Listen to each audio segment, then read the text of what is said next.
Jermall Hitman Charlo, he has some words for Canelo Alvarez and David Benavidez.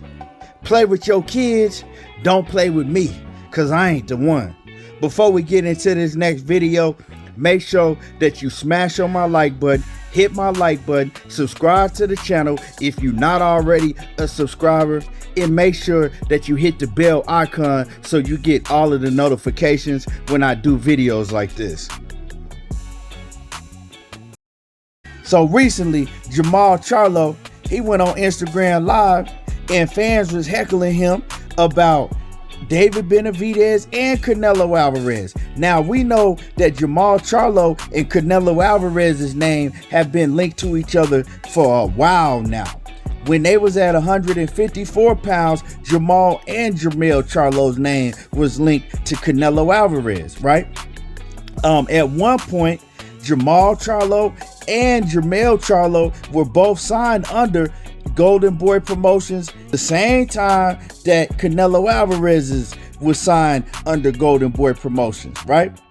And we know that the Charlos, they was actually both promised to fight with Canelo Alvarez at one point. Now, did that happen? No.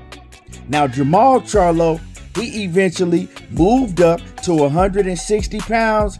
And guess who was the champion at 160 when Jermall Charlo moved up to 160? Canelo Alvarez.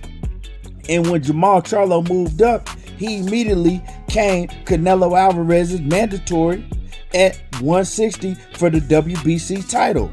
A lot of people say at that point in time, people were saying that Jermall Charlo had Canelo Alvarez spooked. A lot of people were saying that Canelo Alvarez ducked Jermall Charlo. Anyway, whatever it was, Canelo Alvarez, he dropped his WBC title, and Jermall Charlo ended up getting awarded that WBC title at 160 pounds, the middleweight division. That's why Jermall Charlo, till this day, he's still the champion at 160. Now, he really never had to beat nobody. You know what I'm saying? He really never fought nobody for the belt, but he was awarded the belt because Canelo Alvarez chose not to defend his title against Jermall Charlo. Now, more recently, Jermall Charlo and David Benavidez's name have been linked to each other. Jermall Charlo started calling out David Benavidez in certain interviews. When David Benavidez responded, right, like he's supposed to, Jermall Charlo, he took a back seat. He started backstepping. You know what I'm saying? It's kind of like when you get the woofing, right, and you woofing through the screen door, and old homeboy is like, man, open up the screen door and come outside to this pavement and we can get it on.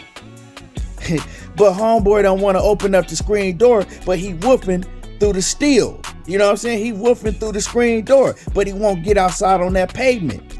That's what Jermall Charlo was doing with the David Benavidez situation. He was talking a whole lot, but when David Benavidez, you know what I'm saying, came back and was like, okay, F all this talking, let's make the fight happen. What's popping? Jermall Charlo came with a million excuses. So that's how that came about. Now we're gonna go back to the Canelo Alvarez situation. Now for years, fans and everybody was saying that Canelo Alvarez was afraid and he was ducking Jermall Charlo. Well, recently, you know, Canelo Alvarez, he had became a free agent. You know, he wasn't tied down to Golden Boy Promotions anymore. And Canelo came out and he said, you know, hey, I'm willing to make that fight happen. You feel me? Canelo moved up to 168 and he was like, hey, I'm willing to make the fight happen. You know, that's a good fight. I like that fight between me and Jermall Charlo. Right after that, Jermall Charlo, he comes back and says, well, Canelo got to come see me. Canelo know where I'm at. I'm at 160 pounds. If he want to fight me, he got to come down to 160. And everybody was like, hold on. Soon as this man is free and Canelo's like, hey, y'all say I've been ducking him. I'm not tied down to no promotional company now. We can work on making it happen. Jermall Charlo, he talking about you got to come down and see me. Like he was the A side. And it was like, it confused me because I said, Man, hold on. I thought you were supposed to be chasing him. Now it sounds like that he's calling you out and you talking about, oh, well, if he wants to fight, he got to come see me. All this time, we thought you wanted to fight. So it's kind of like Jermall Charlo started looking bad after that situation. And then on top of that, information comes out from his own brother and they got to arguing.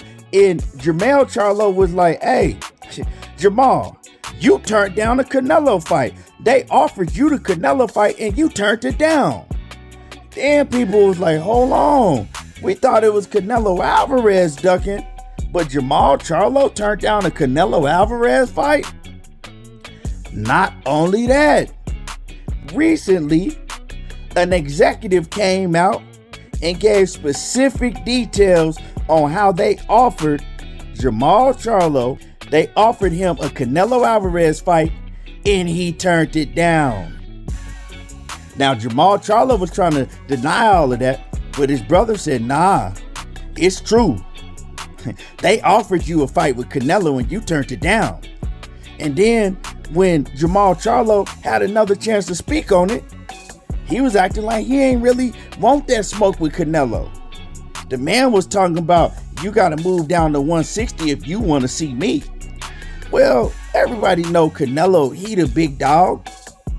If you want to fight him, you got to go to whatever division he at, right? And the thing is Jermall Charlo is a big dude. The dude is like 6'1", and he easily walk around at 200 plus pounds, easily. So him going to 168, that ain't the thing at all. He can make 168 with a breeze. You know what I'm saying? He'd probably be stronger at 168 pounds. But it seems like Jermall Charlo has a history, right, of backpedaling when he act like he want to smoke, but then the big dog come out the house and staring him in the face. You dig what I'm saying? We see the same thing with Demetrius Andrade, but that's a whole different story. You know, this is about David Benavidez and Canelo Alvarez. Now, let's go back to David Benavidez. Now, I told y'all how Jermall Charlo called out David Benavidez, right? And then when David Benavidez called his bluff, Jermall Charlo started making all type of excuses. Oh, I'm not fighting nobody under 25. He has to have a COVID vaccination, all type of things, right? Oh, you know I'm not a 168 pound fighter. I fight at 160.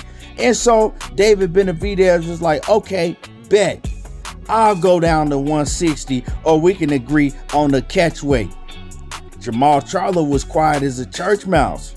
He ain't want none of that smoke, right? He talking all that stuff, talking about, oh, I'll knock out David Benavidez in less than 5 rounds and all of that. Well, the man was like, okay, cool. You mentioned my name more than one time. Now I'm answering the call. And Jermall Charlo, he backpedaled once again. You see, and this is not a good look on Jermall Charlo, right? Because now when you go on Instagram Live and fans are heckling you about it, and you talking about, oh yeah, they better stop playing with me, I'm Jermall Charlo and all of that. Well, it ain't even no need for you to address the fans. You could have addressed the opponents, the fighters that was calling you out. You know what I'm saying? And then all this, oh, I'm not a 168 pound fighter. I heard behind the scenes, right, that Jermall Charlo's trainer, Ronnie Shields, was asked, like, hey man, well, what's Jermall Charlo next move? Like, what he gonna do? Is he moving to 168? Is he staying at 160? And Ronnie Shields was like, I have no idea. Well, that's your trainer. You know what I'm saying? And the thing about it is you really never done anything. You've been at 160 pounds for like damn near 5 years now, and you haven't done anything. The only fighter that you beat was Sergey Derevyanchenko, and he already had lost to Daniel Jacobs.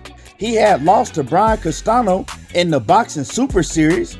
And most people don't even know that he lost to Brian Castano. And Brian Castano, he's a 154-pound fighter that just fought Jermall Charlo for undisputed, and they had a draw. But yeah, Sergey Derevyanchenko lost to Brian Castano in the Boxing Super Series years ago. People didn't even know that. Also, Sergey Derevyanchenko lost to Daniel Jacobs, right, before he fought you. So he already had lost to Brian Castano, Daniel Jacobs, and to Triple G before he fought Jermall Charlo. And I believe he beat Triple G. But if you go on BoxRec, they gave him an L, And not only that, he just lost to Carlos Adames. So you mean to tell me the man that you beat, the only man that you beat that has any type of name at 160 pounds, and you've been there all of these years, he already had 3 losses before you even fought him? Come on. You got to step it up. And a lot of us are Jermall Charlo fans, but we got to call this stuff out. It ain't right. You dig what I'm saying? You ain't did nothing in the division at all. And now you calling out old Triple G that's damn near 40 years old, and we know he don't want to fight you. And it's like, that fight should have happened for years ago, right? You and Triple G, but you can't force that man to fight you because he was ducking you. But why call him out now? He old and washed up. He didn't want to fight you years ago. Why you think he gonna want to fight you now? He ain't. You feel me? But back to the Canelo situation. And with that whole Canelo situation, you should have told Canelo, hey, where you at, Canelo? You at 168? Let's make it happen. I'll move up to 168 right now. But before you said anything about moving up, you was talking about he got to come down to 160 and see you. He ain't even paid that stuff no attention because that shit was just foolish and clownish of you to say anything like that. You know what I'm saying? So what are you going to do, Jermall Charlo? You need to get that smoke with David Benavidez. Matter of fact, you need to move up to 168 and see him. And you also got Caleb Plant at 168 pounds. You said you would knock him out in less than 3 rounds. And Caleb Plant responded to you also and said, hey, I love that fight between me and Jermall Charlo. Let's make it happen. Anyway, Jermall Charlo, he talk a whole lot, but all these other guys want that smoke. It's plenty of fights out there for you. You got to do something, Jermall, and stop all that talking. Anyway, let me know what y'all feel about this. Drop a comment in the comment section. And don't forget to sub to the channel, hit the bell icon, and like the video. There you go, talking that boxing again, and I'm gone.